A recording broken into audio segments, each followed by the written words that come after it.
What's up, peoples? And my name is Christian, your host, and welcome back to the program. In this first video that I'm going to be publishing, I'm going to be talking about reaching the youth as well as reaching other people as it pertains to the Messiah. Unfortunately, in recent years, this topic has been accompanied with a lot of compromise when it comes to understanding how to keep people in the church as well as, for lack of a better term, keep them coming when it comes to the youth as well. So what am I going to do? Well, first I want to give my 2 cents on the current state of the church as it pertains to this topic. Number 2, I want to share some of my own personal experiences from either outreach functions or my own personal experiences when it comes to youth ministry.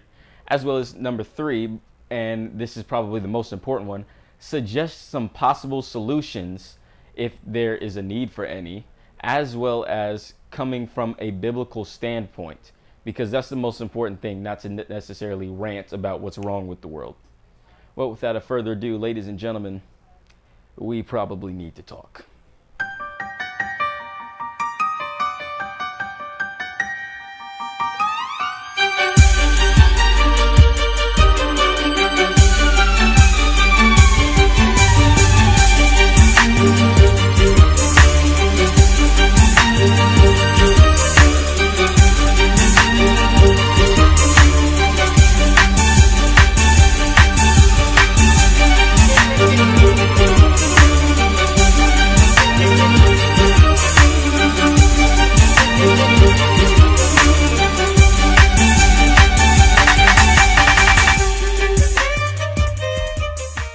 Now, we've all heard it, ladies and gentlemen, that in recent years, there have been a lot of teens as well as adults leaving the churches in droves.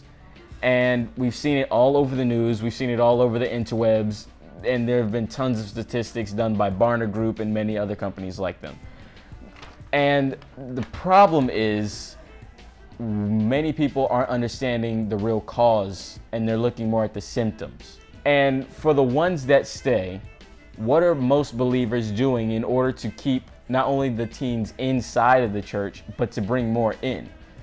Unfortunately, when this topic is discussed, there is an element of compromise that has been brought into the church in order to keep the people satisfied. Now, if you're watching this, I'm sure that the title caught your eye, Stop Reaching the Youth. And that seems a bit, countercultural. And you might be misunderstanding what I'm trying to say. What I'm saying is, in terms of reaching the youth, we need to stop necessarily reaching them and start teaching them. When people start talking about reaching the youth, it's more of the 45-year-old people start trying to dress like they're 17 in order to preach the gospel in a new and cool way. And we don't need that. We need to be led. So the point that I really want to drive home when making that statement is that Christians are producing more fake Christians by using these methods. And most importantly, not only are they misrepresenting the church, they're misrepresenting God in the process, which is the most dangerous thing you can do if you're a believer. Now, the first thing I would like to discuss is Christians being relevant to the culture, because being relevant to the culture is what God has called us to do, right? Unfortunately, no, He hasn't called us to do that. There's a plethora of scriptures that are in the Bible, and I haven't even listed them all, but here are a few. We have Leviticus 11:45, 20 verse 26, 19 verse 2, as well as Deuteronomy 7 verse 26, all of which talk about being set apart, being holy, being set apart and being holy. Nothing in those scriptures suggests that we are to look like the Canaanites next door, if you will. So why are we implementing these tactics? To be honest, I don't really know. Now, I guess I could say I know because I've tried those tactics myself. But I think the thing that I really want to say is when you live according to the Father's word and when you try to do things the way He wants you to do them to your friends in the world or anybody else, you will look weird.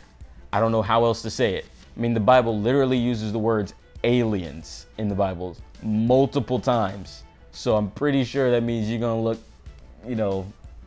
weird.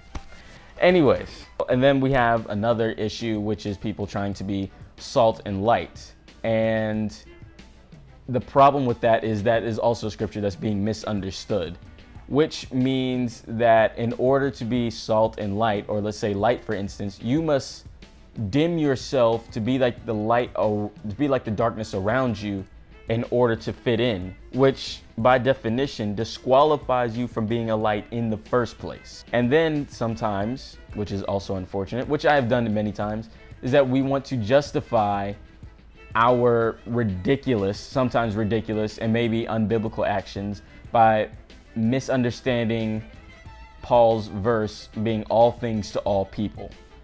And that's not necessarily what that's talking about. And maybe I'll explain that in a later video. But for now, I guess I would like you guys to understand, or maybe have a thought planted, that being all things to all people does not mean going to go hang out at some dirty spot just for the sake of reaching a soul, because in that process, you're not doing it at all.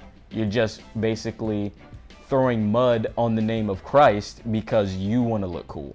And I know that sounds harsh, but it's the truth. And I'm only saying that because I know that from experience. And not that there's anything wrong with these topics, but I've noticed that a lot of these teen ministries are talking more about how does Jesus help you deal with peer pressure, or, you know, is your girlfriend or boyfriend right for you? And I have certain opinions on that one, but we're not going to get in that one today.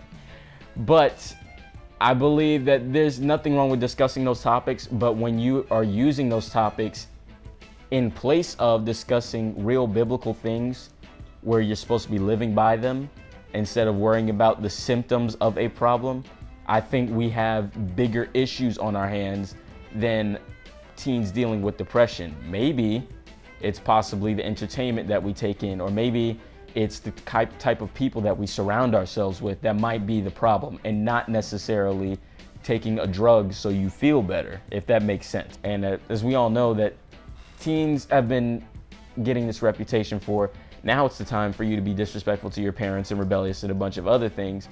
And what I want to communicate to you today is that we don't have to conform to that norm anymore. We never had to. It's just that society has put this stereotype on us that we have to do those things. And later we go on to find the definition of sin, because unfortunately, if you ask most people what sin is, it's usually, oh, it's something bad. But what is the scriptural definition for sin? Scriptural definition for sin is 1 John 3:4, that sin is the transgression of the law. So what would that mean? That means any instructions that God has given in the Bible, anything contrary to that, is by definition sin. So in this context, it would be sin for you to use profanity about your parents, for instance, or to talk or slander your parents in different group settings. And that was considered a penalty punishable by death in Israel. Am I saying that we need to go out and start grabbing teenagers and stoning them in the street? Absolutely not. There's a whole bunch of other things that would have to happen in order for that to even get to that point. What I am trying to convey is that that behavior has become such a norm that we don't realize the danger that the church is in, let alone the world, but the church is in for allowing that kind of behavior and saying that in a way it's okay without verbally saying it, but through our actions we have communicated that it is. All right, so what do we do now? So I've been sitting up here complaining about all the things that I think are wrong with youth groups and stuff. So what do we do now? We need a solution. Well, the solution is, it's been around for hundreds, thousands of years actually. Proverbs 22 verse 6. Train up a child in the way he should go, and when he is old, he will not depart from it. The thing is, the word of God is true no matter what. So whether or not you are teaching a child to behave a certain way, or you're verbally telling them, we learn by watching. So if we learn that being a drug addict or a drunkard is okay, we are probably going to do it. If we see that loving Christ with all of our hearts is the best thing to do, we're probably going to do it, whether or not you teach us verbally to do those things, if that makes sense. Because you reap what you sow.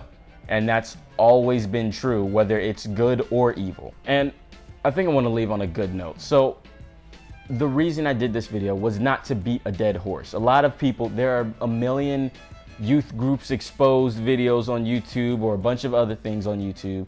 And I'm not trying to beat a dead horse right now or say that going out and having fun or going to the movies is wrong. There's absolutely nothing wrong with that. What I want to convey is to adults as well as teens, we're paying attention and we notice the problem as well. There are many adults out there that are doing videos, doing articles and things like that. But what I want to do is, A, for those of you that are in the position that I am and feel the same way I do, you're not alone. And B, for the adults that feel like the kids don't get it, we do get it. Now, we may not verbally communicate it that way, but we do. And we're trying to, in a sense, follow what you're trying to teach us. I also want to say for the adults is that in order to reach us, in order for us to learn, you do not have to dumb down the Bible in order for us to learn and grow. Now, granted, there are some difficult things in the scriptures. Read the book of Isaiah, for instance. I don't think I got to the first chapter for that one. Anyways, by all means, just continue to fight with your relationship with the Lord if you have one. For those of you that don't, I urge you to find out what it is this whole Bible thing is about and why these weirdos are choosing to follow this God that has these harsh rules or whatever. I urge you to go and check it out. I urge you to do your own research and, for lack of a better term, prove me a liar. Well, that's it for today, folks. I hope that this video was inspiring, that it was encouraging, and I pray that you are excited for the next few videos to come. I pray that you're excited to do your own research, and pray that you feel a bunch of other uplifting cliches. Until the next video, peace.